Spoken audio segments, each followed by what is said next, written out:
कबीरदास जी ने जब देखा कि सब पिस गए हैं, लेकिन जो उस चक्की के भीतर एक लकड़ी के नीचे अब छुप जाता है या आश्रय ले लेता है, उसको कोई नहीं पीस पाया। इस संसार में पिसना सबका निश्चित है, सबको पिसना पड़ेगा, लेकिन गुरुदेव और ठाकुर जी का आश्रय जो व्यक्ति ले लेता है, वो चक्की के अंदर आता है लेकिन पिस नहीं पाता है। चक्की के अंदर पिसने का अभिप्राय क्या है, तात्पर्य क्या है? पूर्ण रूपेण इस संसार के बंधनों में बंध जाना ही चक्की में पिसना है। अब देखो, एक बात आपको बहुत पते की बता रहे हैं, इधर देखो सब लोग ध्यान से सुनो। कई लोग कथा में बैठे हैं, वो लोग जब कथा के भाव सुनते हैं तो उनके मन में आता है कि ये महाराज जी 25 साल पहले क्यों नहीं आए हमारे जीवन में। 25 साल पहले हमने ये बातें सुन ली होती तो फिर बहुत कुछ सुधर गया होता। अब तो हमने ये भी बंधन कर लिया, अब तो हमने वो भी बंधन कर लिया, इतना कुछ बिगाड़ लिया, अब तो कुछ समझ ही नहीं पा रहा है। इसका मतलब क्या है? जिनके मन में ये भाव आता है ना कि यार 25 साल पहले हो जाता तो बढ़िया रहता, तब थोड़े समझ जाते हम, हमें कोई इतनी बातें बता देता, इतना समझा देता, इतना व्यवस्थित कर देता, तो हम शायद इतने बिगड़ ना पाते। पर वास्तविकता यह है, जो ऐसा सोच रहे हैं वो पिस चुके हैं, अब कोई चारा नहीं है, अब पिस गए आप। पर जितने युवा भाई बहन बैठे हैं कथा में, अब उनके माता पिता कहते हैं भाई तू तो समझ सकता है, तू तो संभल सकता है अभी भी, लेकिन युवाओं के ऊपर अलग ही रंग चढ़ा होता है। ठीक है, हमें मत समझाओ, हम देख लेंगे, हमें जो करना है। पर आगामी 25 साल बाद जो आज कथा युवा सुन के जा रहे हैं, वो भी यही कहने वाले हैं कि यार उस समय मान ली होती बात तो इस संसार चक्र में हम भी बच गए होते। बहुत तगड़ा चक्र है और इसमें पिस ही गए हैं। और इसका उदाहरण दें, महाभारत युद्ध में कौरवों के पिताजी, क्या नाम है उनका, क्या नाम है? धृतराष्ट्र। धृतराष्ट्र को किसी ने जाकर के समझाया कि तुम जो कर रहे हो वो अधर्म है, तो धृतराष्ट्र क्या उत्तर देते हैं कि जानामि धर्मम न च मे प्रवृत्ति, जानाम्य धर्मम न च मे निवृत्ति। मैं जानता हूं कि धर्म क्या है और मैं जानता हूं कि अधर्म क्या है, पर जानते हुए भी कि ये धर्म है, मैं पता नहीं क्यों कर नहीं पा रहा हूं, और जानते हुए कि जो कर रहा हूं वो अधर्म है, उसको छोड़ नहीं पा रहा हूं। और अब बहुत देर हो चुकी है, अब मैं इस चक्र से निकल नहीं पाऊंगा, अब तो नाश होकर के ही मेरा कल्याण होगा। इसका मतलब क्या है? वो जानते थे कि अब मैं फंस गया हूं इस संसार चक्र में, अब तो पिस करके ही निकल पाऊंगा बाहर। कुंभकर्ण जब समझाते हैं रावण को, तो कुंभकर्ण कहते हैं भैया तुमने संतों के यज्ञ में विघ्न किया, तुमने ऐसा किया वैसा किया, यहां तक भी बात ठीक थी, लेकिन किसी की पर स्त्री का अपहरण किया, ये अच्छा नहीं किया भैया, ये अच्छा नहीं। अगर आप युद्ध जीत भी गए तो भी इसका परिणाम लंका को भोगना पड़ेगा, आज नहीं तो कल, कल नहीं तो परसों। भैया ये काम आपने अच्छा नहीं किया। तब रावण कहता है मैं जानता हूं कि मैंने अपराध किया, लेकिन मैं इतने अपराध कर चुका था कि इसके अलावा कोई और उपचार नहीं था अपना उद्धार करवाने का, इसलिए सीता जी का हरण करके आया ताकि राम जी आए और आकर के मेरा वध करके उद्धार करें मेरा। नहीं तो मेरे उद्धार का और कोई रास्ता मुझे दिख नहीं रहा है। क्यों? पिस गया हूं मैं भी संसार में। अब मैं अगर ये सोचूं कि भाई रावण तू बद्रीनाथ चला जा, अब जाके भजन कर ले, तू गंगा तट पर जाके, अब ये हो नहीं पाएगा। अब तो एक ही उपचार है कि मैं इतना क्रूर हो जाऊं कि ठाकुर जी को आना पड़े मेरा वध करने। तो कई लोग ऐसे हैं जिनकी आयु निकल गई हाथ से, 40, 50, 55, 60 के हो गए। कभी कभी कथा सुन के बड़े दुखी हो जाते हैं। क्यों? महाराज जी 25 साल पहले हमको किसी ने नहीं बताई ये बातें, नहीं तो हम समझ जाते। 30 साल पहले कथा सुन ली होती तो शायद हमारा जीवन परिवर्तित हो चुका होता। अब करके क्या फायदा? अब तो घर में आग लग चुकी है, अब तो घर में आग लग चुकी है, अब कुआं खोद करके क्या फायदा? अब तो फायर ब्रिगेड बुलानी पड़ेगी।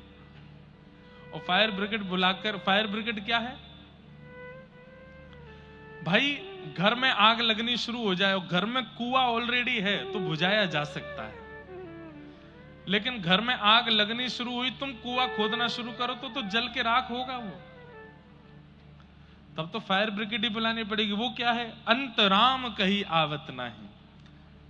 अब तो उम्र निकल गई भैया, अब बदल नहीं सकते। अब तो एक ही प्रयास करो कि अंतिम श्वास में राम नाम निकल जाए मुख से, अंतिम क्षण में भगवान नाम, अंते नारायण स्मृति।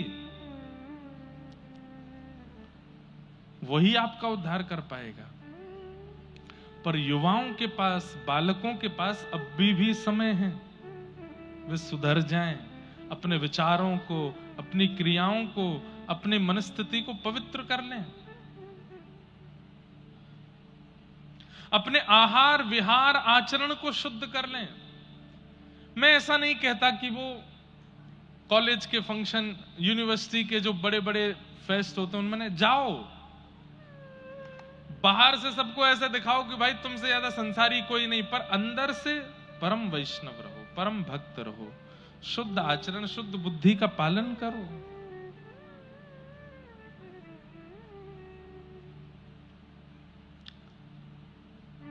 कबीरदास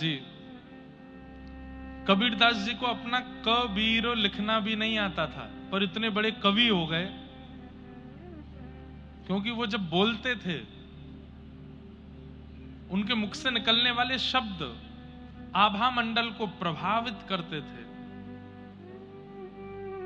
और उसी को सुन सुन करके लोगों ने कबीरदास जी की पंक्तियों को लिख दिया दुनिया में। बाकी कबीरदास लिखना नहीं जानते थे, राम बोलते थे।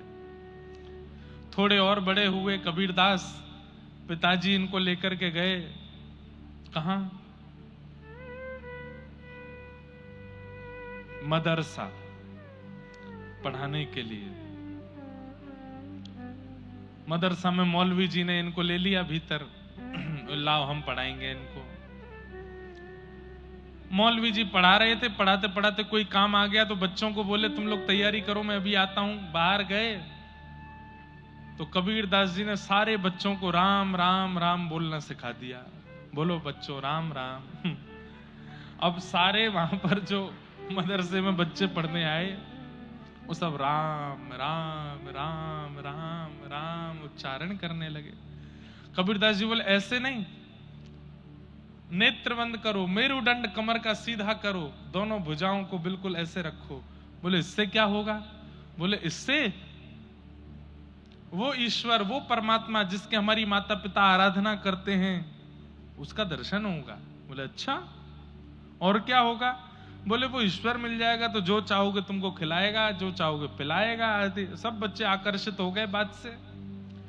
बाल चेष्टा, बालकों को जैसा बता दो, उनके अंदर छल नहीं है ना, उनके अंदर कपट नहीं है, वो विश्वास से युक्त होते हैं। छोटे बच्चों की एक खूबी होती है, उनमें विश्वास की पराकाष्ठा 99% होती है।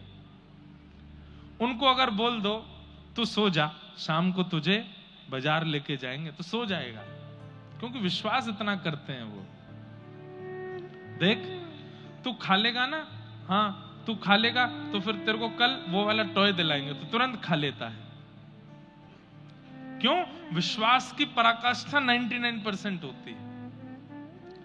फिर हम ही छल करके, कपट करके, उसकी इच्छाएं पूरी ना करके, उसको विश्वास को तोड़ करके उसको कपटी बना देते हैं। उसको बार बार हम जब विश्वास दिलाते हैं कि हम ऐसा करेंगे, तू करेगा तो हम ऐसा, और नहीं करते, तो धीरे धीरे उस बच्चे को समझ आने लगता है कि ये झूठ है, ये कपट है, और फिर वह भी वो करना सीख जाता है। भैया, ये परिवार चार दीवारी के भीतर वाला ही बच्चे का निर्माण करता है। कोई समझे तो सही, कोई परखे तो सही। बाद में फिर रोते हैं 15-16 साल की अवस्था में, ये बच्चा ऐसे कैसे बिगड़ गया। वो बिगड़ा नहीं है, उसकी बचपन में आपने ऐसी क्रियाएं की हैं कि उसकी बुद्धि ऐसी हो गई।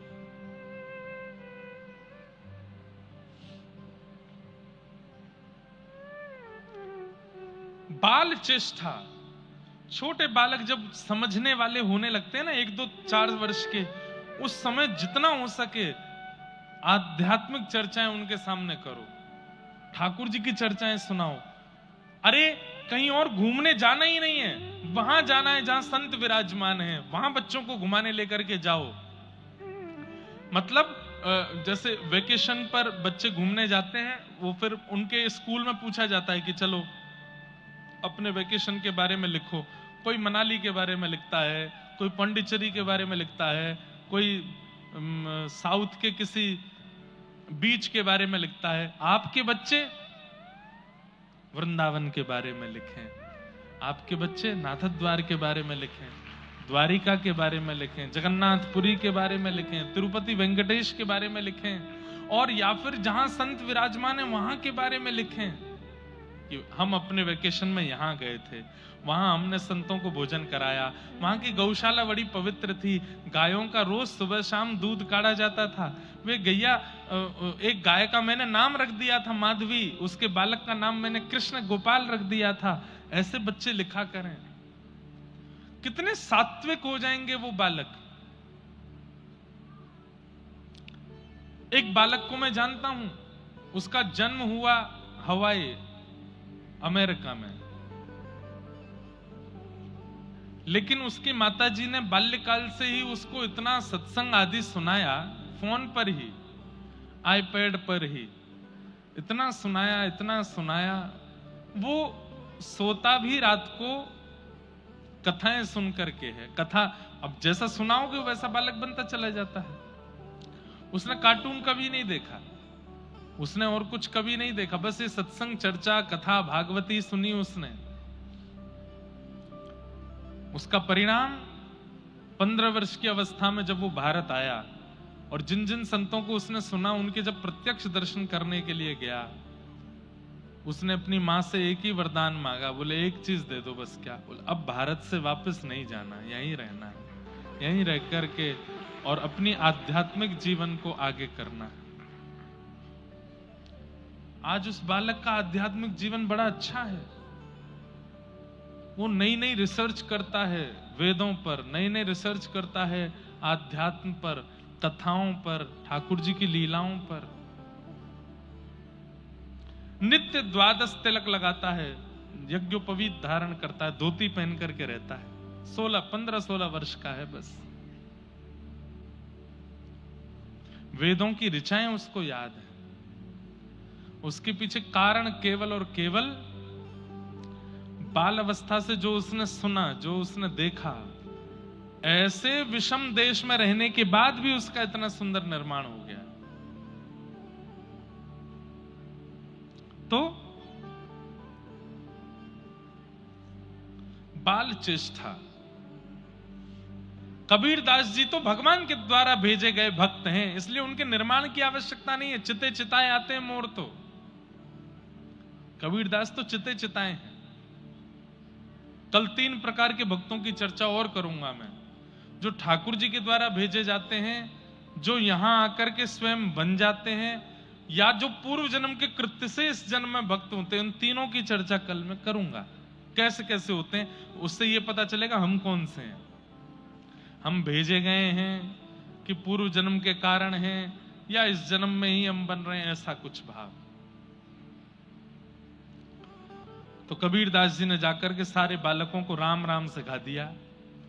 थोड़ी देर बाद मौलवी जी आए, आकर के बोले, हाँ जी, सब बालकों जो तालीम हमने तुमको दी सुनाओ। सब बालक बोले राम राम राम राम राम राम राम राम।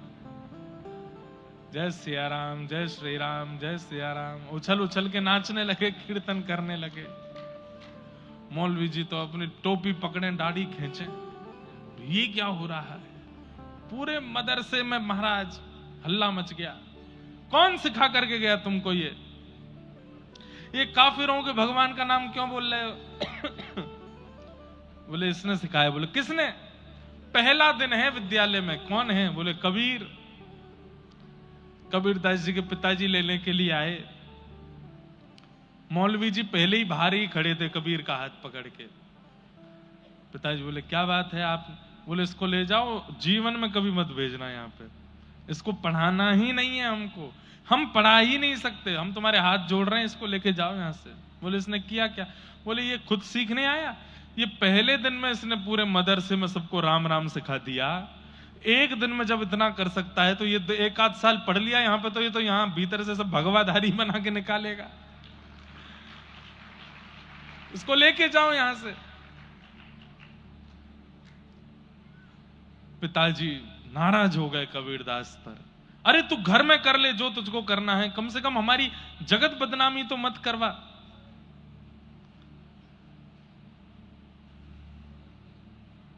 घर में आके मां ने समझाया, खूब डांटा। बोले क्यों करता है तू?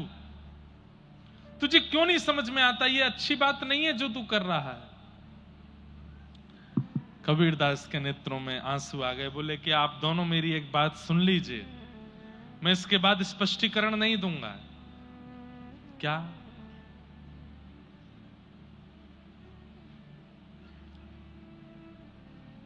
माई मोहे एक राम सो काम, माई मोहे एक राम सो काम। झूठो है सारा जग कितना झूठा है, सारा जग कितना झूठा है, सारा जग कितना झूठा है, सारा जग कितना। यहाँ नहीं है कोई अपना, यहाँ नहीं है कोई अपना। माई मेरे एक राम सो काम, माई मेरे एक राम सो काम। जब कबीरदास से बोलने लगे, खड़ी खड़ी इनकी मां रोने लगी और वो बात मुख से निकलने लगी जो कभी कोई मां अपने बालक के लिए नहीं सोच सकती। क्या? ये दो अक्षर तेरे मुख से निकलते हैं तो मेरे मन में आता कबीर कि तू मर क्यों नहीं जाता, तू जीवित क्यों है? ऐसा बालक क्यों है हमारे घर में जो ऐसी बात करता है? थाड़ी रोए कबीर की मैया, ठाड़ी रोए कबीर की मैया। ठाड़ी रोए कबीर की मैया, ठाड़ी रोए कबीर की मैया। और क्या कहे?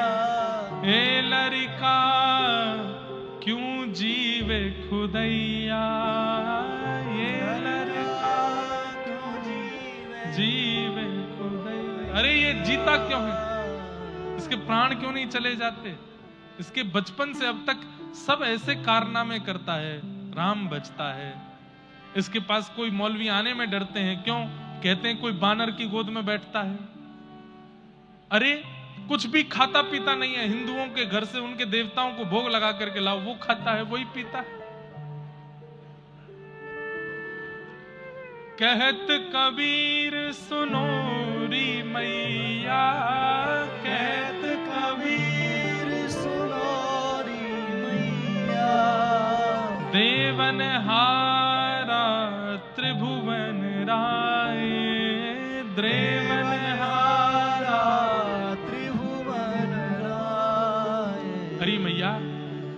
चित्त में कौन बैठा है? बोले त्रिभुवन राय। राय कहते हैं राजा को।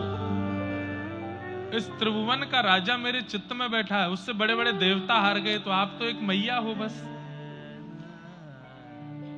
वो जिसके चित्त में बैठ जाते हैं उसकी विजय निश्चित है मां। मेरे चित्त में राम बैठे, अब वो नहीं जाएंगे यहां से।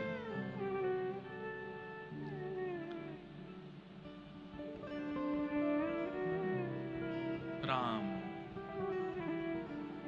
ऐसे श्री कबीरदास बाल्यकाल में ही ठाकुर जी के हो गए। क्यों? क्योंकि ठाकुर जी ने ही भेजा है। अच्छा, सूरदास जी के पद, मीराबाई के पद, अन्य अन्य भक्तों के पदों में आपको लीलाओं के दर्शन होंगे। ठाकुर जी की लीला, ठाकुर जी के रस का आस्वादन होगा। पर कबीरदास जी के पदों में केवल डांट फटकार है। सबको सिखाने के लिए आए हैं कबीरदास। ठाकुर जी ने इनको केवल शिक्षा देने के लिए भेजा, दुनिया को सिखा के आओ। इसलिए कबीरदास जी के पदों में ज्यादा रस, ज्यादा लीला, ज्यादा भाव, ये सब नहीं है। एक कबीरदास जी का बहुत अच्छा पद है, सुनाऊं? हाँ, यही। डर लागे और हंसी आवे, अजब जमाना आया रे। डर लागे और हंसी आवे, अजब जमाना आया रे। कबीरदास, अब मुझे संतों नहीं पता कितने साल हो गए उनको, पर 500 के आसपास वर्ष हो गए होंगे कबीरदास को पृथ्वी पर आए हुए, और पुराने हो गए होंगे। लेकिन इतने साल पहले कबीरदास जी जो लिख करके गए वो आज भी हो रहा है दुनिया में। सब लोग मेरे पीछे गाना। डर लागे और हंसी आवे, अजब जमाना आया रे। डर लागे और हंसी आवे, अजब जमाना आया रे। ओ डर लागे और हंसी आवे, अजब जमाना आया रे। डर लागे और हंसी आवे, अजब जमाना आया रे। धन दौलत ले माल खजाना, धन दौलत ले माल खजाना, वैश्या नाच नचाया रे। वैश्या नाच नचाया रे। और मुट्ठी भर अन्न साधु मांगे, मुट्ठी भर अन्न साधु मांगे, कहीं लाज नहीं आया रे। कहीं लाज नहीं आया रे। क्या कह रहे हैं कबीरदास? बोले इतना धन कमाते हैं, इतना दौलत कमाते हैं, इतना सब साम्राज्य अपना बना लेते हैं, उनको अपने मनोरंजनों में व्यय करने में किसी को लज्जा नहीं आती। बड़े पर्दे पर फिल्म सितारों को देखने के लिए जाने के लिए 5,000 भी खर्च करने पड़े तो कर देते हैं। अपने लिए कुछ भी खरीदना है, कुछ भी लेना है, खाना है, पीना है, उसको करने में कोई दिक्कत नहीं होती। लेकिन मुट्ठी भर अन्न भी यदि कोई मांगता है, कोई याचक आ जाता है कि हमें थोड़ा सा दे दो, तो उसको ऐसा फटकार के भगा देते। शर्म नहीं आती है? मांगते डोलते हो दर दर पे, भागो यहां से। बोले अपने सुख के लिए दुनिया भर में कुछ भी करने पर, धन व्यर्थ करने में लोगों को शर्म नहीं आती। और अगर कोई याचक आ जाए तो उसको समझाते हैं कि अरे हाथ पैर दिए भगवान ने, कर्म करो, कमा के खाओ, मांगते क्या डोलते हो। दान नहीं करते हैं, पुण्य नहीं करते हैं, केवल और केवल अपने ऊपर। देखो एक बात कहें आपको, जो व्यक्ति खूब दान करे, खूब पुण्य करे, खूब परोपकार करे, उसको अधिकार है अपने ऊपर भी खूब खर्च करे। लेकिन बिना दान पुण्य किए अगर केवल अपने ऊपर व्यय करता रहता है, ऐसे व्यक्ति की फिर एक समय आने पर बुद्धि विकृत होने लगती है। डर लागे और हंसी आवे, अजब जमाना आया रे। डर लागे और हंसी आवे, अजब जमाना। और अगली बात सुनो, बहुत अच्छी बात है अगली। कुछ लोगों को हो सकता है इससे कुछ समझ में आवे, कथा में बैठे हुए भी। कथा होत तहां श्रोता सोवे, कथा होत तहां श्रोता सोवे, वक्ता मूड पटाया रे। अरे मैं कहां फंस गया आकर के। वक्ता रोते हैं, अब भाई हम इतनी दूर से कथा सुनाने आए हैं, तुम कथा में आके सो रहे हो। इसलिए हमारी दृष्टि सोफा वालों पर कम ही रहती है। नहीं, हम ये नहीं कह रहे कि सोफा वाले सो रहे हैं, पर सोफा वालों को नींद आने की संभावना ज्यादा रहती है। क्यों? अब नीचे जो बैठे हैं बेचारे, नीचे ठोस जमीन है, पीछे कोई सहारा है नहीं, ऐसे ही बैठना पड़ता है। कभी यूं बैठो, कभी ऐसे बैठो, कोई तरीका तो है नहीं, कभी ऐसे कमर लगा लो, सोए कैसे? दिक्कत में है तो नींद आने की संभावना कम है। सोफा वालों के लिए तो बढ़िया व्यवस्था है, कभी ऐसे बैठ जाते हैं, कभी यूं बैठ जाते हैं। जब कथा नहीं समझ में आती तो ऐसे बैठे हैं।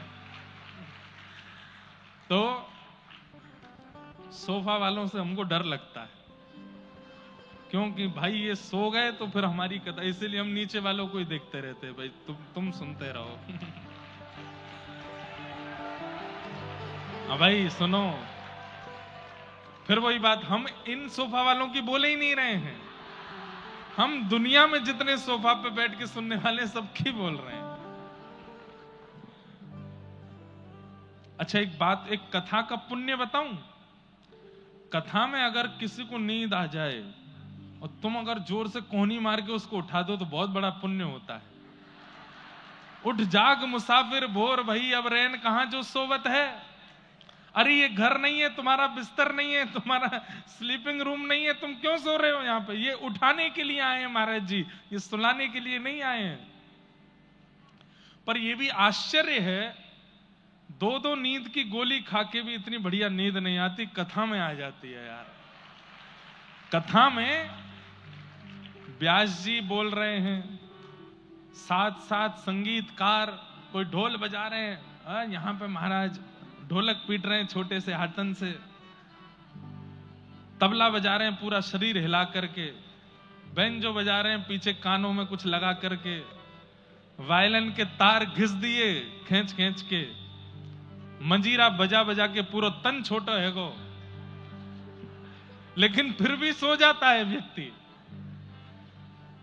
इतना सब कुछ करने के बाद भी नींद आ जाती है। कथा में क्यों आ जाती है नींद? क्योंकि कुंभकर्ण की पत्नी का नाम है निद्रा देवी, और जब भगवान श्री राम ने कुंभकर्ण को मार दिया तो निद्रा देवी बोली, मैं बदला लूंगी, आपने मुझे विधवा किया है। बोले कैसे लोगी? बोले आपके वैकुंठ कौन जाता है, साकेत कौन जाता है? बोले जो कथा सुनते हैं, अपना जीवन पवित्र करते हैं। बोले बस कथाओं में जाके मैं ही डोलूंगी, घर में मुझको बुलाएंगे मैं वहां नहीं जाऊंगी, कथाओं में मेरा पूर्ण निवास होगा। जैसे ही कथा में आके श्रोता बैठेगा उसके सिर पर मैं बैठ जाऊंगी, वो सो जाएगा, कथा सुन ही नहीं पाएगा, कल्याण कर ही नहीं पाएगा, तो वैकुंठ में ताला लगेगा, मेरा बदला पूरा।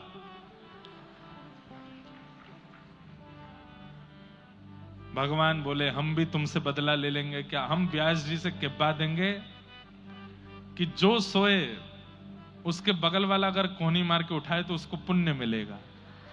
तो बोले बगल वाले तो उठाएंगे, तो किसी को सोने ही नहीं देंगे। चेन्नई में कोई नहीं सोया अभी तक, सब जागे ही हैं। वैसे एक बात बोले, हमारी कहीं भी कथा होती है, सोने वाले लोग कम ही आते हैं, पर 2-4 लोग हैं उनकी आदत ही बन गई है, 25 साल से कथाओं में सो ही रहे हैं, तो वो तो सो ही जाते हैं, पर उनका क्या करें।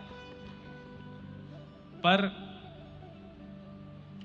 कथा में कुछ नियमों का ध्यान बहुत रखना पड़ता है, रखना चाहिए। सबसे पहला, वक्ता जब आके बैठे और जब तक बैठे हैं वो जैसे हैं वैसे ही हमको रहना चाहिए।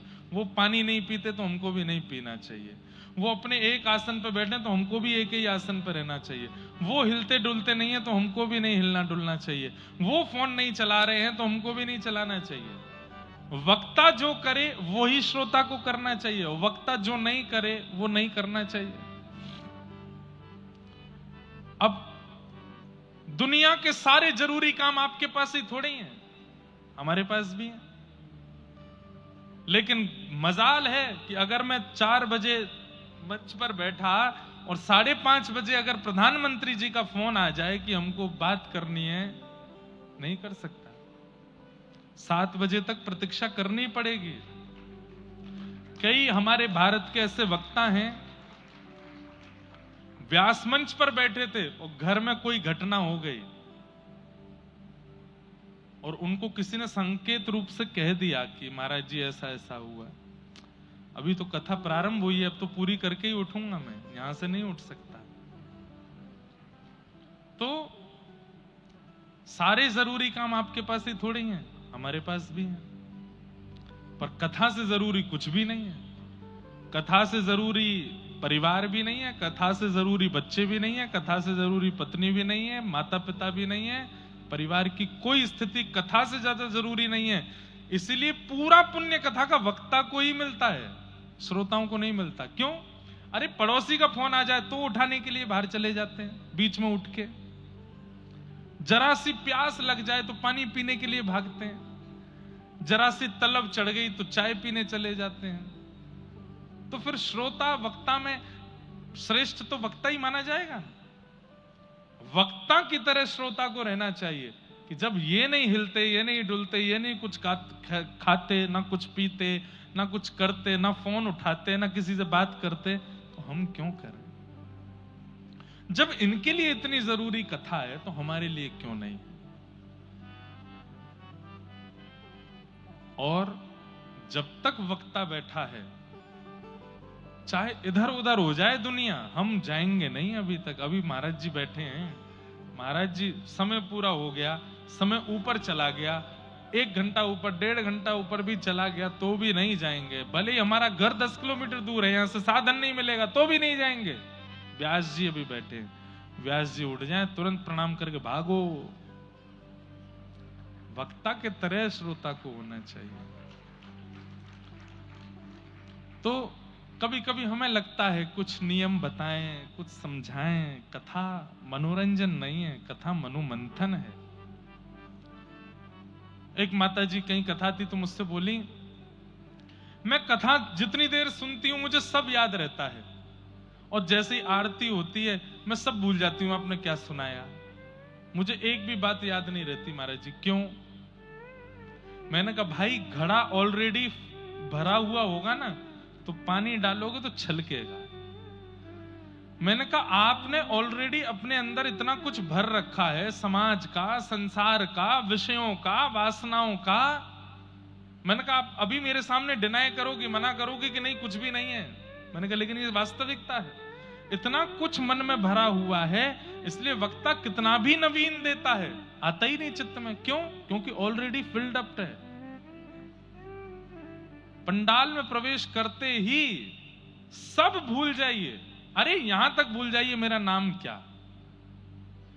और बिल्कुल शून्य होकर के, बिल्कुल अपने चित्त के घड़े को खाली करके जब आप बैठोगे, एक एक बात, एक एक शब्द उस चित्त को सजा देगा, और फिर जीवन देखिए कैसा परिवर्तित होता है। पर हम ऑलरेडी कथा में कोई इसलिए आया क्योंकि निमंत्रण दिया गया है, जाना तो पड़ेगा, मुंह दिखाई करनी है। कोई इसलिए आया है, 4 घंटा घर पे बैठ के क्या करेंगे, वहीं सुनियाओ कथा, मन तो लगना नहीं है। कोई इसलिए आया है कि कथा के बाद भोजन मिलेगा। कोई इसलिए आया है कि अपने परिवार और मित्रों को मुझे दिखाना है कि मैं भी धार्मिक हूं। देखो मैं भी कथा सुनता हूं या सुनती हूं। अरे इन सब के लिए कथा में नहीं आना है। कथा में केवल एक ही भाव के लिए आना है कि हम ठाकुर जी के हो जाएं और ठाकुर जी हमारे हो जाएं, बस, और कुछ नहीं। इसके लिए हमें कथा में आना है।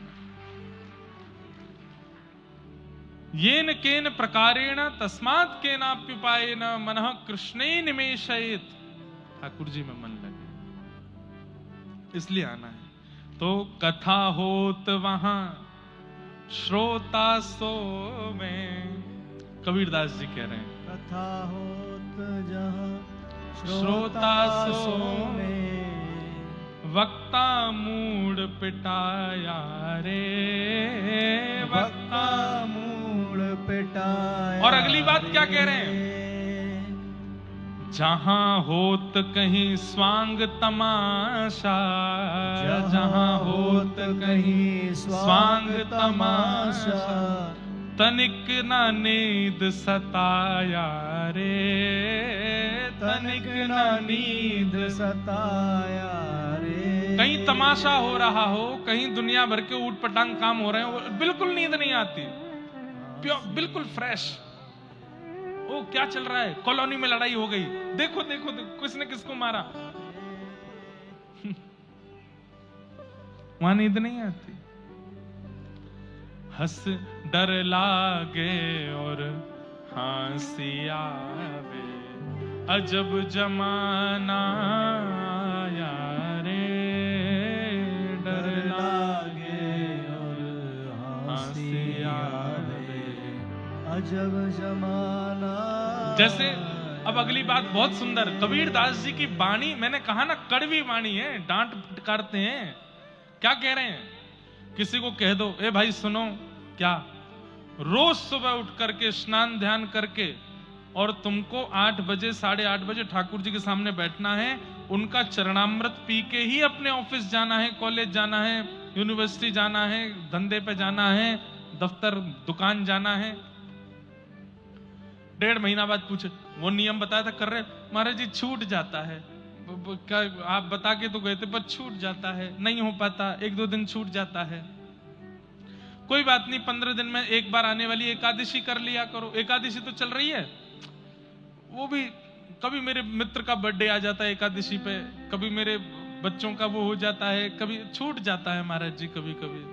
कबीरदास जी क्या कह रहे हैं सुनो, भांग तमाकू सुल्फा गांजा, भांग तमाकू सुल्फा गांजा, सूखा खूब उड़ाया रे, सूखा खूब उड़ाया रे। चरणामृत रो नेम न धारे, चरणामृत रो नेम न धारे, महुआ चाखन आया रे, महुआ चाखन आया रे। कोई शास्त्र आज्ञा नहीं, कोई वेद आज्ञा नहीं, कोई पुराणों की आज्ञा नहीं, किसी गुरु ने आज्ञा नहीं दी चाय रोज सुबह उठ के पीने की, पर वो नियम एक बार लगता है और जीवन भर चलता है। चाहे दुनिया के किसी कोने में पहुंच जाए व्यक्ति, अगर उसका नियम है कि सुबह उठते ही चाय पीनी है, वो महाराज रात में जाते ही व्यवस्था करता है, सुबह उठ के क्या पीऊंगा, चाय पीनी है। भैया यहाँ व्यवस्था है कि नहीं है? बोले इधर तो नहीं है, 20 किलोमीटर दूर एक ठेला है चाय का। कोई बात नहीं, रोज 7 बजे उठता हूं, कल 6 बजे उठ के जाऊंगा, मैं चाय पी के आऊंगा। मतलब किसी ने नहीं कहा कि व्यसन का, चलो चाय तो एक ऐसी बात है, सब कई लोग यहां शायद इस नियम में होंगे, सुबह उठते ही चाय पीने का नियम है, पर कई लोगों को बीड़ी का नियम है, धुआं उड़ाने का नियम है, खाने का नियम है, करके घूमने का नियम है, तंबाकू आदि सब पाने का नियम है। किसी ने नहीं बताया उनको। एक माला झोली दे दो और कहो कि भाई कम से कम दिन में 10 मालाएं करनी है। रात्रि में पूछो कितनी हुई, 2 ही हो पाई भाई, तो हो नहीं पा रही हैं ज्यादा। और खुद जेब में 10-10 पैकेट तंबाकू के लेके घूम रहा है, वो भी खत्म हो जाते हैं आधे दिन में, और रात्रि तक आधे पैकेट और आ जाते हैं। बीड़ी सिगरेट के डिब्बे एक एक दिन में खत्म हो जाते हैं। किसने बनवाया वो नियम? किसी संत ने नहीं बताया, किसी गुरु ने नहीं बताया, किसी पुराण में नहीं लिखा। उसको करने में तुमको कोई दिक्कत नहीं हो रही है। मदिरा पान करके व्यक्ति किसी सभा में चला जाए तो सभा के लोग भी उससे दूरी बना लेते हैं, तब भी व्यक्ति मदिरा पान कर लेता है। और यहां पर चरणामृत का नियम ले लो। रोज सुबह ठाकुर जी का चरणामृत पान करना है, ठाकुर जी को प्रणाम करके जाना है, एक माला करके जानी है, तिलक लगा के जाना है, वो छूट जाता है आपका। क्यों?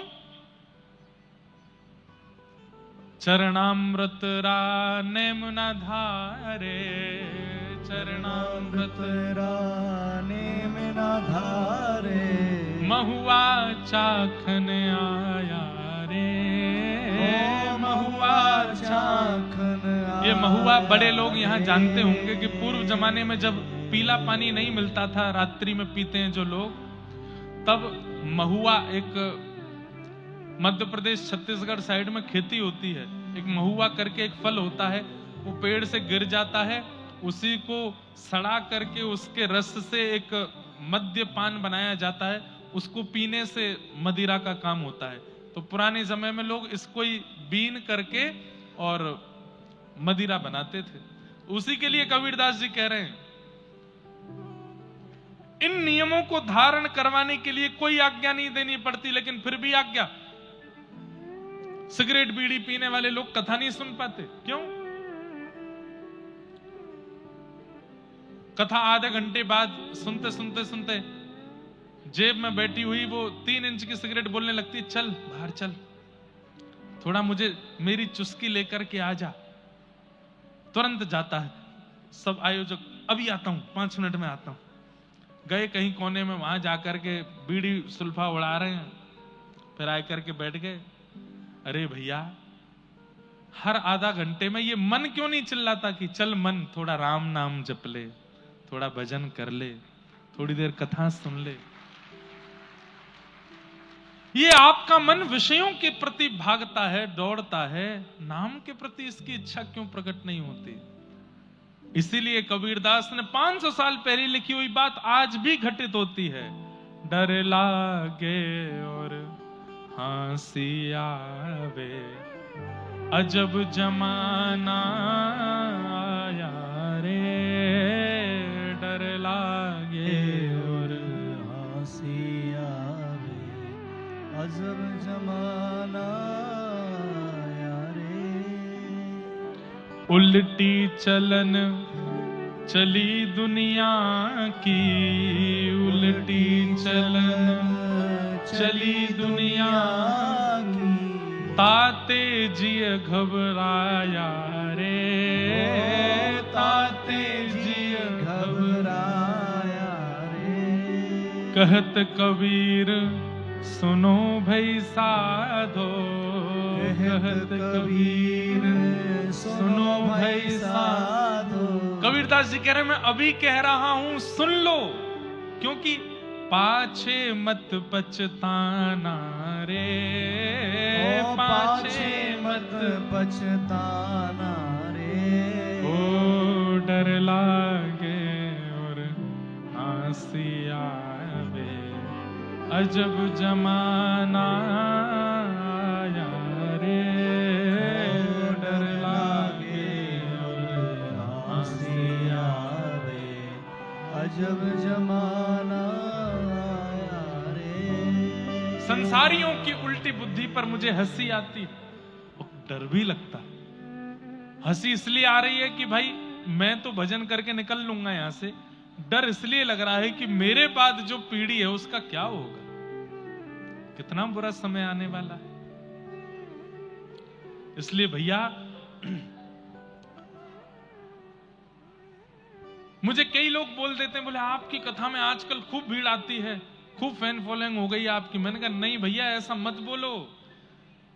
बल्कि इसको ऐसा बोलो कि चलो इतने लोगों की बुद्धि सुधरी हुई है कि कहीं दूषित व्यक्ति के पास तो भीड़ नहीं लगा रहे हैं, कथा सुनने के लिए भीड़ हो रही है। इतने लोगों की बुद्धि में से किसी एक की तो सुधरेगी।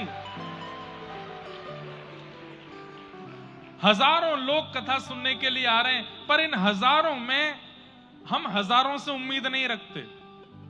ये बात सत्य बता रहे हैं हम। अभी बरसाना ठाकुर जी के ब्याहुला उत्सव में बारात वाले दिन कम से कम 50 से 60 हजार की भीड़ थी। लोग तो 1-1.5 लाख बता रहे थे, पर मैं 50-60 हजार ही मान के चला। और नित्य कथा सुनने वालों में लगभग 25 हजार लोग रोज आ रहे थे कथा सुनने। मैंने कहा 25 हजार में से नहीं, मुझे उम्मीद नहीं है 25 हजार बदल के जाएं। 25 भी अगर बदल के गए तो मुझे शांति हो जाएगी। 25 बदल के तो गए। इसलिए भैया अभी समय है, आपको बढ़िया लग रहा है, हमारी वाणी बढ़िया लग रही है, हमारे कीर्तन हमारे भजन बढ़िया लग रहे हैं, तो ठीक है।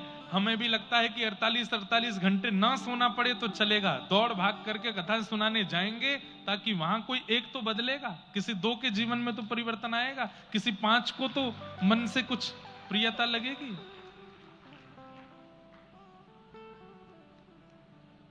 डर लागे और हंसी आवे, अजब जमाना आया रे। डर लागे और हंसी आवे, अजब जमाना आया अब रे। इसके आगे कबीरदास जी के संग क्या हुआ ये कल सुनाएंगे। बाकी मधु पंडित जी के गोपीनाथ जी कैसे प्रकट हुए वो भाव सुना देते हैं, क्योंकि कल हमने कहा था कि सप्त निधियों में से श्री गोपीनाथ जी कैसे प्रकट हुए वो विषय हम सुनाएंगे। बहुत ध्यान से सुनिएगा।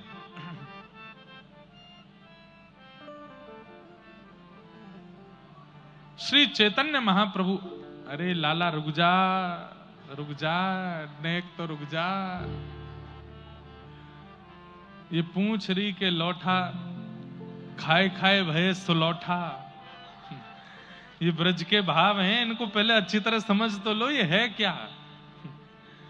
और ये जय जयकार करना चाहिए जब बिल्कुल विश्रांति हो रही हो, क्योंकि इसमें पूरे उत्साह के साथ बोल देते हैं विश्राम हो गया, अब इसके बाद फिर घर को निकलो।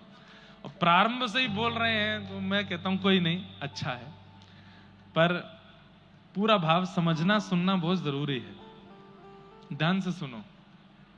क्या बता रहा था मैं? गोपीनाथ जी।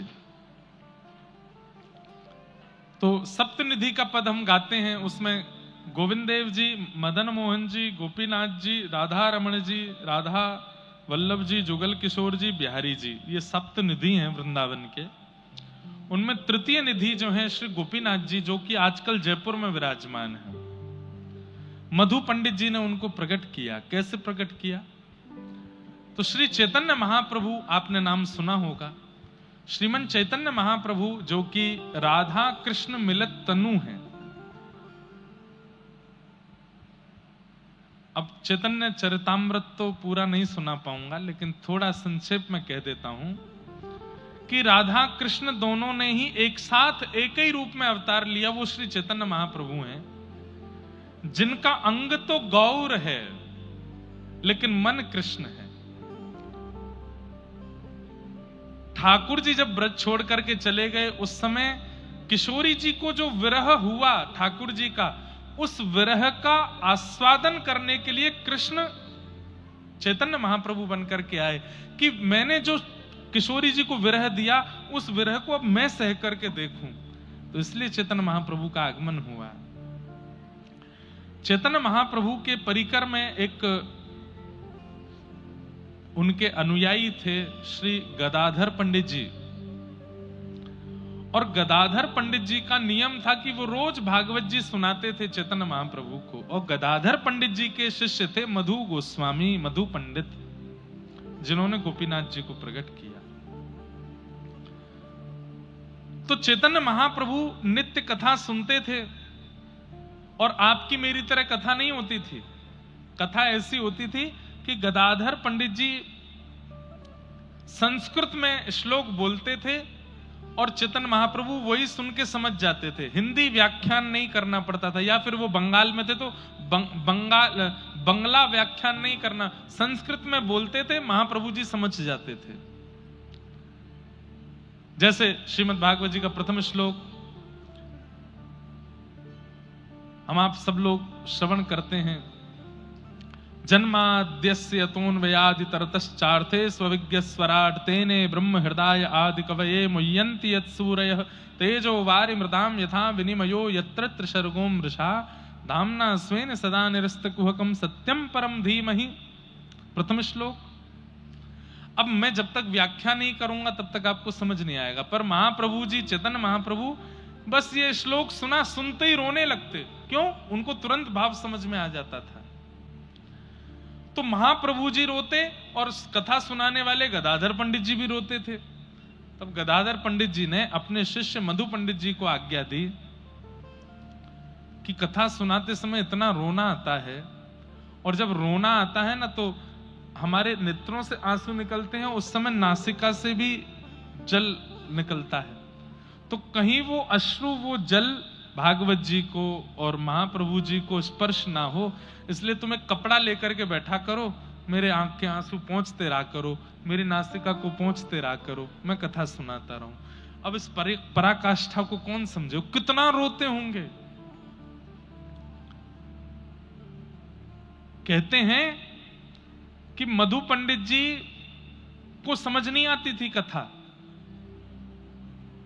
वो तो बैठ करके केवल आंसू पहुंचते थे, और 15-20 मिनट की कथा के बाद ये स्थिति होती थी कि जो जिस वस्त्र से आंसू पहुंच रहे होते थे उस वस्त्र को निचोड़ना पड़ता था, तो उसमें से इतना जल निकलता था, इतना रोते थे, इतनी विरह भावना, इतनी भाव दशा।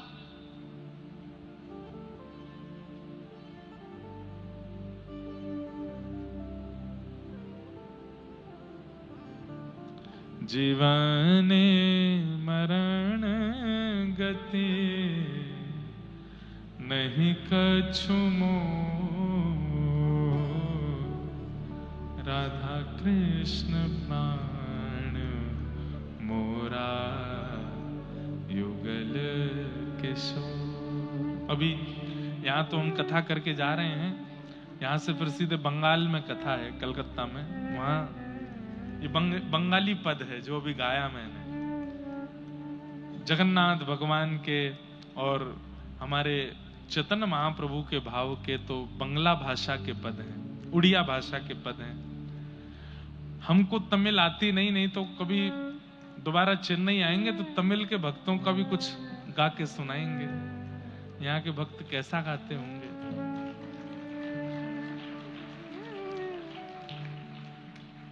हमारे भारत में एक भक्त हुए, उनका नाम था पुरंदर दास। कई भक्तों ने हो सकता है यूट्यूब पे वो कथा भी सुनी होगी पुरंदर दास जी की। पंडरीनाथ भगवान के भक्त थे। पुरंदर दास जी ने कोई अपराध किया, पूरी कथा नहीं सुनाऊंगा, तो उन्होंने ठाकुर जी से कहा कि अब मुझे दंड दीजिए। आप रूप बदल के मेरी दुकान पे आए, मुझसे दान मांगते रहे और मैं मना करता रहा, मैंने बहुत बड़ा अपराध किया, अब मुझे दंड दो। भगवान बोले कोई दंड नहीं। बोले नहीं, एक दंड तो दो। तो ठाकुर जी बोले क्या दंड दें हम तुमको? बोले कुछ भी दो, बस दो। तो भगवान ने कहा ठीक है, तुम्हारे लिए दंड है, कश्मीर से कन्याकुमारी तक जितने तीर्थ धाम हैं सब जगह भ्रमण करके मेरा दर्शन करो।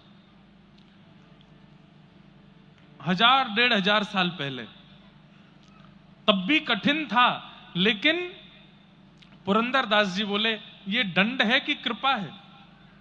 ये दंड नहीं है नाथ, ये तो आपने कृपा कर दी मुझ पे कि आपने आज्ञा कि कश्मीर से कन्याकुमारी तक सारे तीर्थों में घूम के आओ, ये तो कृपा है, मुझे दंड चाहिए। तब भगवान ने उनको दंड क्या दिया? बोले ठीक है, तो एक दंड है। बोले क्या? जिस नगर में, जिस प्रांत में तुम जाओगे, वहां की लोक भाषा सीख करके वहां की भाषा में मेरा जब भजन गाओगे तब मैं प्रसन्न होऊंगा, तब मुझे आनंद मिलेगा। तब पुरंदर दास जी बोले हाँ अब ठीक है। तो इससे क्या हुआ? पुरंदर दास जी जिस नगर में जाते, जिस प्रांत में जाते, पहले तो 1.5 महीना वहां की भाषा सीखते, और वहां की जब भाषा आ जाती तब वहां की भाषा में पद लिखते, पद लिख करके फिर ठाकुर जी का दर्शन करते और फिर वहीं की भाषा का पद गा करके ठाकुर जी को प्रसन्न करते। सालों तक पुरंदरदास जी ऐसे ही भारत में भ्रमण करते रहे। तो कभी कभी हमको पुरंदरदास जी से लगता है कि हमें भी ये सीखना चाहिए।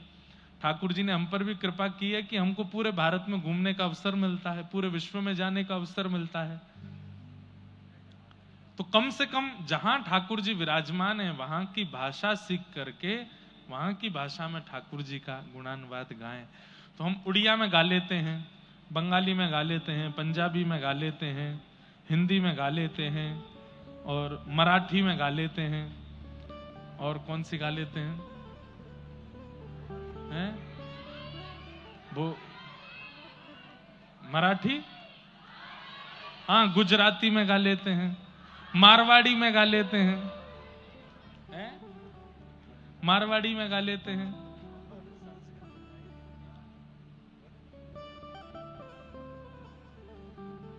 लेकिन अभी तक हमारा तमिल, तेलुगु, मलयालम और कौन सी, कन्नड़ा ये अभी रह गई हैं। इससे ऊपर अब कश्मीर आदि में डोगरी बोली जाती है, वो सब भी कम आती हैं। पहाड़ी भी थोड़ी बहुत गा ही लेते हैं, बोल लेते हैं।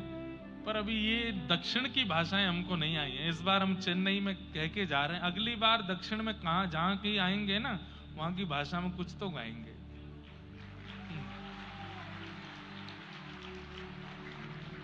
अब यहाँ की भाषा में कुछ गाते हैं तो समझ तो बिल्कुल भी नहीं आता। हमें तो एक भी शब्द नहीं आता। पर उत्तर भारत में जब कोई जाके बोलता है तो ये लगता है कि मटके में कंकड़ रख के बजा दिए हों जोर से। लेकिन वेंकटेश भगवान यहां पर यहीं की भाषा से प्रसन्न होते हैं। पद्मनाभ प्रभु को जब यहाँ की भाषा में पद सुनाया जाता है तो वो तभी प्रसन्न होता है। अभी एक दिन है, कोई मिलेगा मुझे ऐसा भाव तो कल सुना दूंगा। लेकिन यहाँ की भाषा में लिखी हुई चीज पढ़ने में तो आती नहीं है, और हिंदी में मिलेगी तो उसको गा देंगे। सुनता बहुत हूं मैं। दाक्षिणात्य का संगीत मुझे बहुत प्रिय है। मैं अपनी गाड़ी में भी, अपने कमरे में भी जब बैठता हूं तो दक्षिण भारत का संगीत बहुत सुनता हूं। पर मुझे शब्द नहीं समझ आते, शब्दार्थ नहीं है, स्वर ज्ञान हो जाता है बस। पर हमारे ठाकुर जी 16 कला से पूर्ण हैं। ठाकुर जी को 16 कलाएं आती हैं, 16 कला के विधाता हैं वो। उसमें से एक कला यह है कि उनको सारी भाषाएं आती हैं। क्यों कह देते हैं कि चींटी के पग नूपुर बांजे तो भी साहिब सुनता है? अरे वो चींटी भी अपनी भाषा में पुकारती है, ठाकुर जी उसकी भाषा भी समझ जाते हैं। वो सब भाषाओं के निधान हैं, उनको सारी भाषाएं प्रिय हैं। तो चैतन्य महाप्रभु इतना रुदन करते थे कथा सुनते सुनते कि अविरल अश्रुधार नेत्रों से बंदे ही नहीं होती थी। मधु पंडित जी बस उनके आंख ही पहुंचते रहते थे और मन में ये सोचते थे ये ऐसा क्या बोल रहे हैं कि इतना रोना आ रहा है। बंधुओं, समझ में भले ही ना आया हो, लेकिन कभी कभी माहौल का असर हो जाता है ना। अरे भाई, छोटा बालक है, उसको ये ज्ञान नहीं है कि ये दिया है, इसमें अग्नि है, इसको छूने से जल जाऊंगा मैं, वो फिर भी उसके पास जाता है। पास जाने पर उसको पता नहीं है कि इससे मैं जलूंगा, लेकिन अपना हाथ उसके पास ले जाने पर जब जलता है तो तुरंत हाथ पीछे कर लेता है। मतलब स्पर्श होते ही उसका आभास तो होता है ना। ठीक वैसे ही यहां गदाधर पंडित जी और श्री चैतन्य महाप्रभु का आपस में संवाद चलता है। मधु पंडित जी को समझ में कुछ नहीं आता, पर उसका ताप थोड़ा तो चित्त में आने लगा। और वो ताप ऐसे आया कि कुछ महीने व्यतीत होने के बाद में मधु पंडित जी के भी आंसू निकलते, वो भी रोते, इतना रोते, इतना रुदन करते। गदाधर पंडित जी बोले, तुमको तो संस्कृत समझ में आती नहीं, फिर तुम्हारा रुदन कैसे हो गया? बोले कि आप और महाप्रभु जी का प्रेम मेरे चित्त पर आ गया है, इसलिए मुझे रुदन आता है। समय आया और तब चैतन्य महाप्रभु जगन्नाथ जी में विलीन हो गए। श्री चैतन्य महाप्रभु वो वृंदावन जाना चाहते थे सन्यास लेकर के, लेकिन उनकी माता जी ने कहा कि वृंदावन बहुत दूर है, तुम जगन्नाथपुरी चले जाओ, बंगाल के पास में उड़ीसा है, कभी मुझे मेरे बेटे के दर्शन की इच्छा होगी तो मैं आ तो जाऊंगी तुम्हारे पास। तो अपनी मां की आज्ञा मान करके, क्योंकि सन्यासी को नियम है कि वो बिना मातृ आज्ञा, और अगर कहीं उसका विवाह हो गया है तो उसको पत्नी से भी आज्ञा लेनी पड़ती है, तभी उसका सन्यास में प्रवेश हो सकता है, तभी वो वानप्रस्थी हो सकता है। तो महाप्रभु जी आज्ञा लेने गए मात से कि मां मुझे आज्ञा दो, मैं वृंदावन जाऊंगा, अब सन्यासी हो जाऊंगा। तब मां ने कहा वृंदावन बहुत दूर है, मैं भले ही तेरे पास ना हूं, लेकिन तुझे अगर पता चला कि तेरी मां मरणासन अवस्था में, तो वृंदावन से आने में महीनों लग जाएंगे, मेरे प्राण चले जाएंगे। इतनी दूर जा बेटा कि अगर मेरे प्राण जाएं और मेरी इच्छा तेरे अंतिम दर्शन की हो तो तेरे को आने में समय ना लगे। अगर तू चाहता है सन्यास लेना, मैं आज्ञा देती हूं, पर तू वृंदावन की जगह जगन्नाथपुरी चला जा। तब महाप्रभु जी ने वृंदावन जगन्नाथपुरी को ही वृंदावन माना और वृंदावन को जगन्नाथपुरी में ही प्रकट कर दिया। अपने संपूर्ण जीवन काल में केवल 2 बार जगन्नाथ भगवान के भीतर से दर्शन किए महाप्रभु जी ने। एक तो पहली बार जब जगन्नाथपुरी गए, जैसे ही नील चक्र देखा दौड़ करके गए और जाकर के महाप्रभु जी श्री जगन्नाथ जी की अंक में भर गए, गर्भगृह में प्रवेश कर गए, वहीं मूर्छित हो गए। और या फिर महाप्रभु जी, आप लोग जब जगन्नाथपुरी जाएंगे तो वहां गरुण स्तंभ है, गरुण स्तंभ के पीछे से ही महाप्रभु जी दर्शन करते थे जगन्नाथ जी का। उसके पीछे भी एक कारण बताया जाता है, ठाकुर जी के बहुत आगे से दर्शन नहीं करने चाहिए। मंदिर में, मंदिर प्रांगण में कोई ना कोई देवता देवी या फिर गरुण जी विराजमान होते हैं लगभग सारे मंदिरों में। दक्षिण में भी हर मंदिर में आप प्रवेश करोगे तो पहले गरुण स्तंभ है, गरुण स्तंभ के बाद ठाकुर जी हैं, और गरुण स्तंभ के पास से जब आप भीतर देखोगे तो आपको गर्भगृह में ठाकुर जी दिख जाएंगे। इसलिए नियम है कि आपको उनके पास खड़े होकर के ही ठाकुर जी को देखना चाहिए। क्यों? कारण बहुत सरल है, लेकिन समझो, हम अपराधी हैं। अगर अपराधी व्यक्ति सीधा पुलिस के पास पहुंच जाए तो सीधे जेल में डाल दिए जाएंगे, दंड दिया जाएगा। लेकिन अपराधी व्यक्ति अपने किसी परिचित पुलिसकर्मी के साथ में अगर जावे, उसकी आड़ में खड़ा होकर के जावे, तो वो पुलिसकर्मी थोड़ी आपकी सहायता कर देगा, आपको बचा लेगा।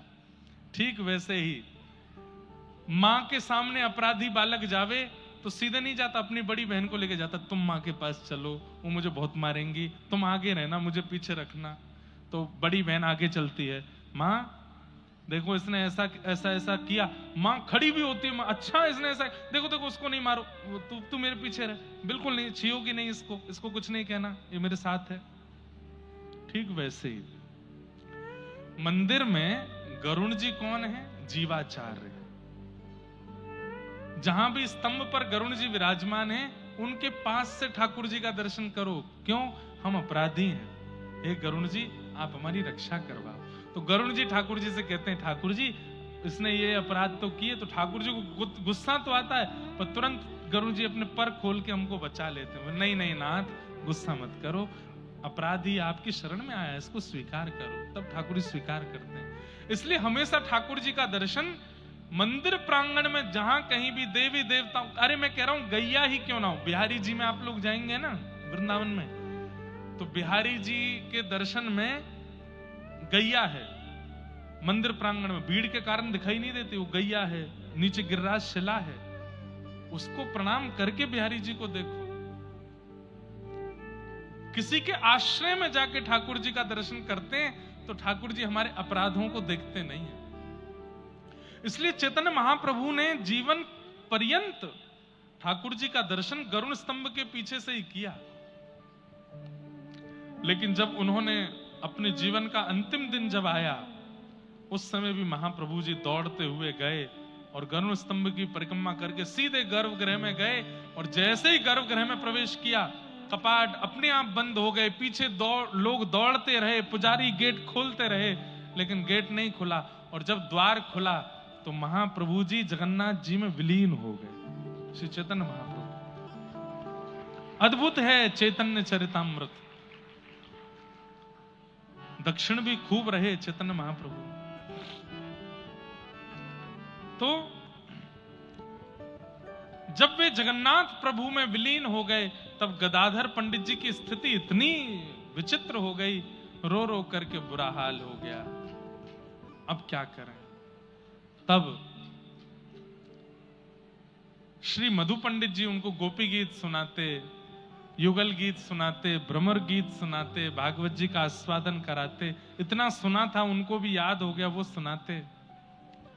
और बस उसी विरह भाव में गोपी भाव उनके चित्त में आ गया।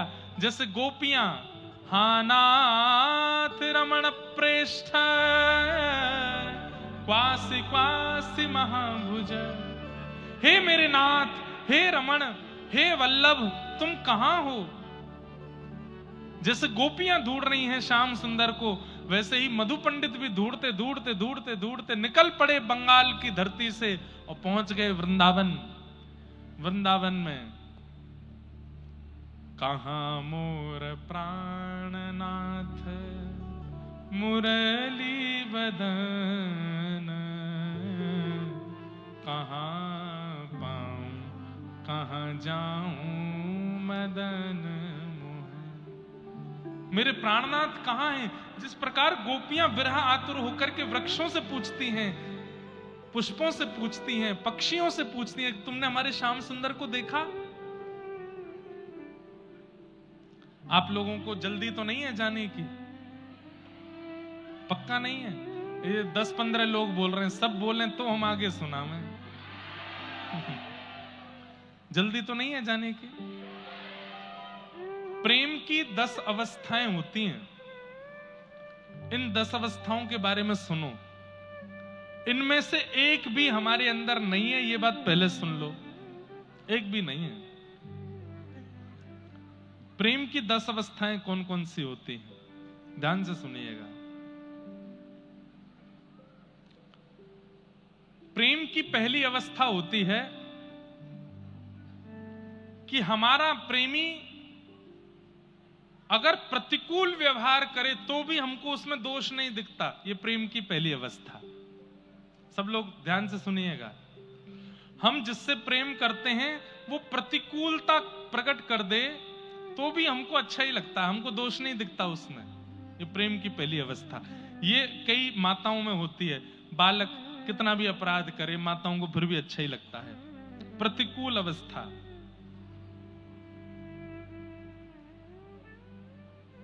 प्रेम की दूसरी अवस्था परीक्षार्थी बन जाना, परीक्षाएं लेना। कुछ ऐसा करना जिससे पता चले कि प्रेमी मुझसे प्रेम करता है कि नहीं, परीक्षाएं लेना। प्रेम की तीसरी अवस्था रूठना और मनाना। प्रेम की चौथी अवस्था स्वीकार और विश्वास। अब चाहे मेरा प्रेमी छोड़ के भी चला जाए तो भी मुझे वो जीवन भर मेरा ही लगेगा। ये स्वीकार है चित्त से।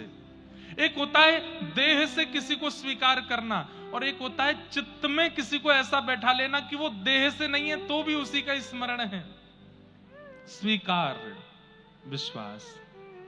पांचवा पुष्ट, संयोग और वियोग। कभी उसकी याद आकर के रोना, कभी उसका पास में अनुभव करके हंसना। छठवा है विरह की पराकाष्ठा। अत्यंत विरह व्याकुल होना, रह ना पाना, भूख ना लगना, निद्रा चली जाना, भोजन ना खाना, किसी से बात ना करना, एकांत में बैठ करके केवल उसको याद करना, विरह। सातवां व्याकुलता, तड़पना, जैसे पानी के बिन मछली। आठवीं चिंतन, उसी का चिंतन करना। नौवां उसी का रूप हो जाना। हमारा प्रेमी कैसे चलता है हम वैसे चलने लग जाते हैं, हमारा प्रेमी कैसे बोलता है वैसे बोलने लग जाते हैं, हमारा प्रेमी कैसे सोता था वैसे सोने लग जाते हैं। और 10वां, प्रेम विगलित हो जाना, शरीर का पिघल जाना। ये प्रेम की 10 अवस्थाएं होती हैं। एक 9वीं अवस्था में यहां पर जड़ चैतन्य मानना, सब वस्तुओं के प्रति चैतन्य बुद्धि हो जाना।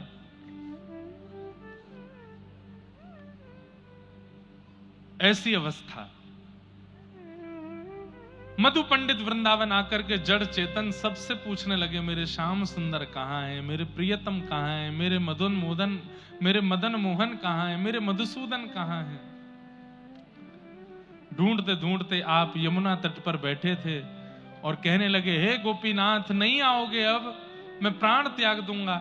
यमुना जी में बाढ़ आ रही थी और बस प्राण त्यागने की स्थिति, वो टीला खिसक करके यमुना जी में बहने वाला था जिस पर मधु पंडित बैठे थे। तभी एक मधुर स्वर सुनाई दिया और जंगल के भीतर से, अरे मधु मैं यहां बैठा हूं, जल्दी आजा। स्वर सुनकर के आप दौड़े और तभी आपने देखा सघन वन में एक वृक्ष के नीचे साक्षात श्री गोपीनाथ प्रभु प्रकट हो गए हैं। मधु पंडित जी ने तुरंत उनको अपने हृदय से लगाया और इस प्रकार मधु पंडित जी को ठाकुर जी की प्राप्ति हुई, ठाकुर जी मिले, ऐसी भावना है। तो ऐसे ठाकुर जी प्रेम के भाव से आदि आदि भावों से मिलते हैं। हम अभी थोड़ा और विस्तार कर देते पर 20-25 लोग बीच में उठ गए जिनको जाना होगा, तो फिर हमने कि अब छोड़ो, अब इतना ही भाव बहुत है। आगे का प्रसंग हम कल सुनाएंगे और कबीरदास जी का भी चरित्र आगे का रह गया है, कुछ और प्रसंग है कल उसको सुनाएंगे। कल एक विशेष जानकारी सुनो, आप लोगों को थोड़ा सा अटैक दे दूं मैं। कल कथा का समय 3 बजे से नहीं है, कल कथा का समय 1 बजे से है। तो आप लोगों को, मुझे तो लगा आप परेशान हो जाओगे। और कल विश्राम दिवस है कथा का, तो 1 बजे से कथा होगी जब तक ठाकुर जी चाहेंगे, क्योंकि कल शाम को ही हमको यहाँ से बंबई निकलना है। इसलिए बंबई नहीं जा रहे, कहाँ जा रहे हैं? हाँ, वहाँ जाना है, कलकत्ता जाना है। इसलिए आप सब लोग समय से आ जाइएगा, 11-12 बजे ही आ जाइएगा, ताकि हम कथा विश्राम करके यहाँ से आगे प्रस्थान